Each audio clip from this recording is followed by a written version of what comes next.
Okay, right, kid.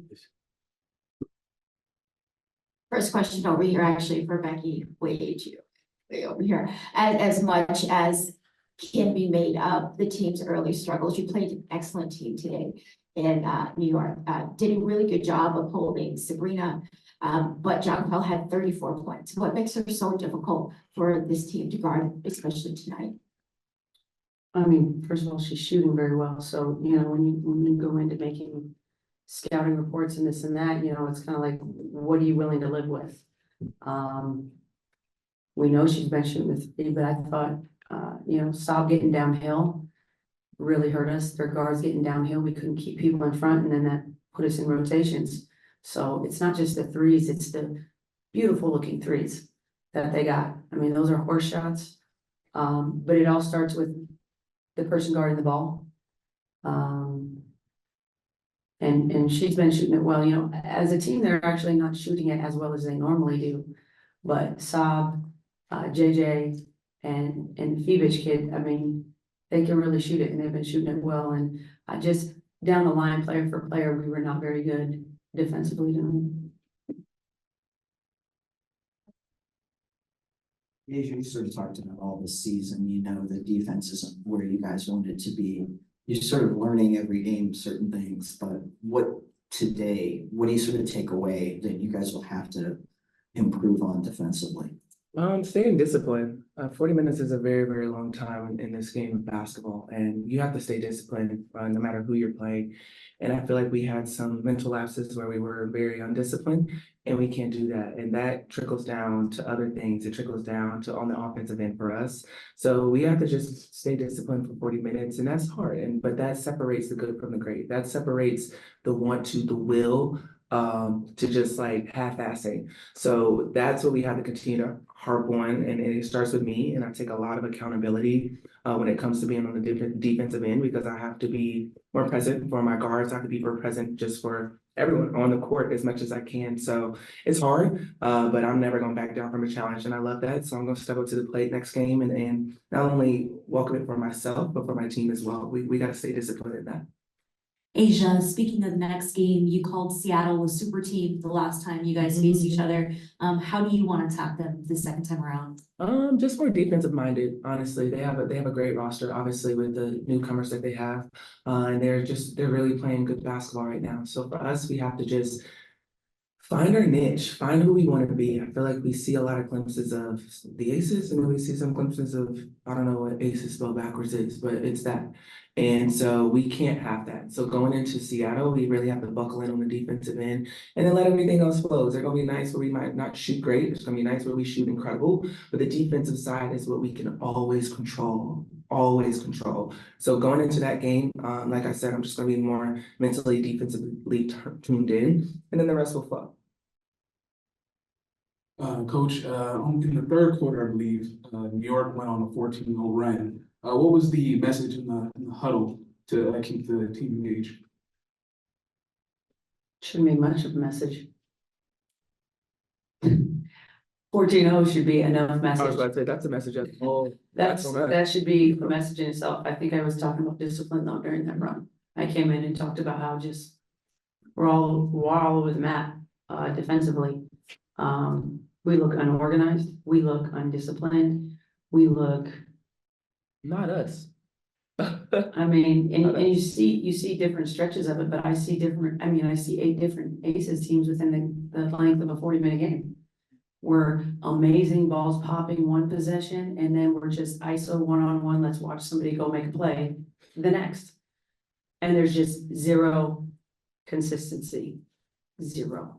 And I could sit here and be like, oh, this is our 6th game in, 11 days, which it is. All right, what about LA and Phoenix and those earlier ones? That's why you can't drop those. You got to beat teams that you're supposed to beat. And we're not. We're not a very good team because we have zero consistency. And if you want to be good, you have to be consistent. Asia, you've never shied away from taking accountability, as you just did. If I may ask, in saying what you just said, is it right off the game that you look at something like today and say something I could have done on the court, something in practice, something vocal? What do you look at yourself? Because there are times we're watching and seeing the best player in the world. What do you feel you need to do defensively? Is it at practice, leading your team, or is it you personally on the court? It's a mixture of both. It's everywhere. I put myself out there on the front because I don't want my teammates, and here I go about to cry because I love them so much. It's hard. It's really, really hard. And I don't even know why I'm crying. But I love my teammates so much that I will take any hit from them, good, bad, ugly. I'm gonna go out there and I'm gonna try to be the best. I get y'all saying best player in the world. That's great. It looks great. But I want to be the best person. I want to be the best teammate because that's how I get the best out of my team. So when it comes to wins, losses, when I tell you I break this game down piece by piece because I want to be great for you guys, no offense, but I want to be great for my team. I want to be great for this franchise. It is hard as shit. It is hard as shit because there's tons of people that want to break you down. Great teams in this league that are going to try to come after you every single night. But when it comes to taking accountability, I have no problem in that because I want to be great. I want to be great for my teammates. So yes, it can start in practice. Yes, it starts in training camp. Yes, it starts in the wins and the losses. But I'm not gonna stop. I'm gonna continue to challenge myself and my teammates every single day. Because when you're talking about greatness, it starts with consistency. Everybody can be good here and there, but who can be great every single game, every possession? And that's what I'm striving for. And it's hard as shit. I promise y'all, it's hard as shit. But promise you, I'm not gonna back down. So it starts with me, and it's gonna always be with me because I have 11 other women in that locker room that I need to pull greatness out of.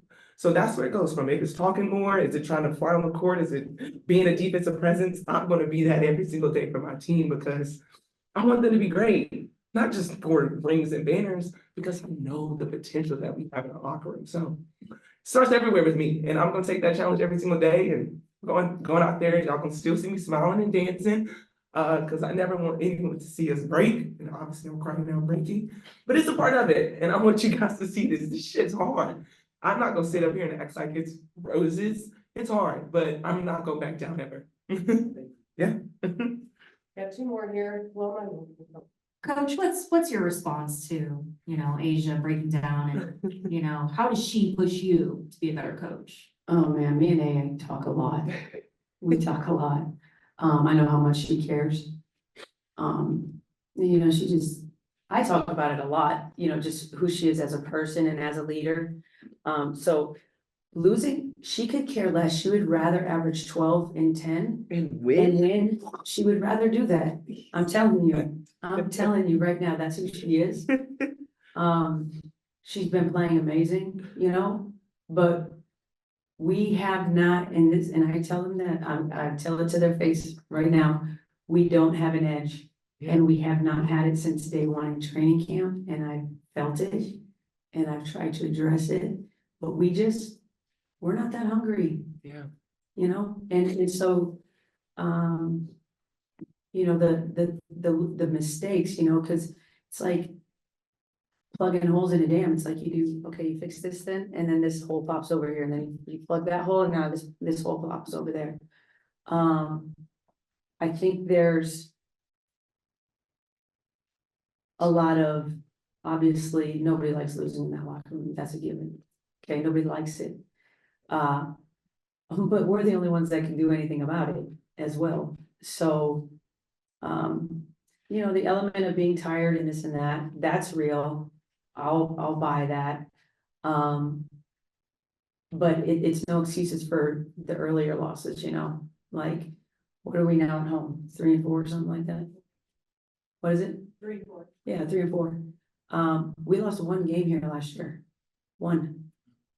And, we can sit here and say, oh, we don't have Chelsea. And there is an element of that. Obviously, there's an element of that because it's like everything's interconnected, right? Like it's like a body.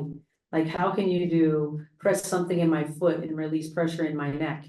It's like, and so when conversely, whether you're talking about defense and offense, obviously, we know we can control the defensive end more some at times than offensively.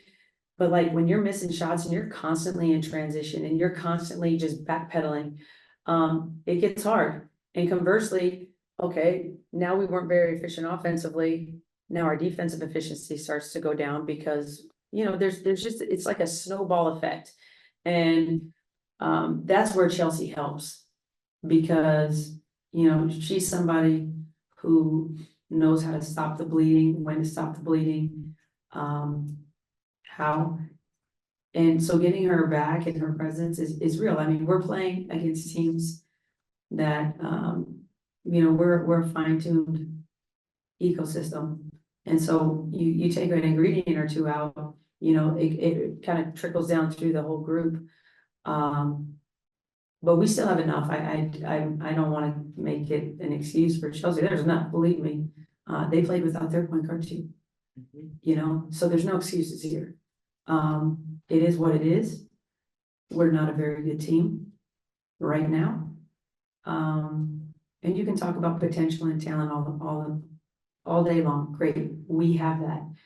We don't play together collectively as a group, defensively or offensively right now.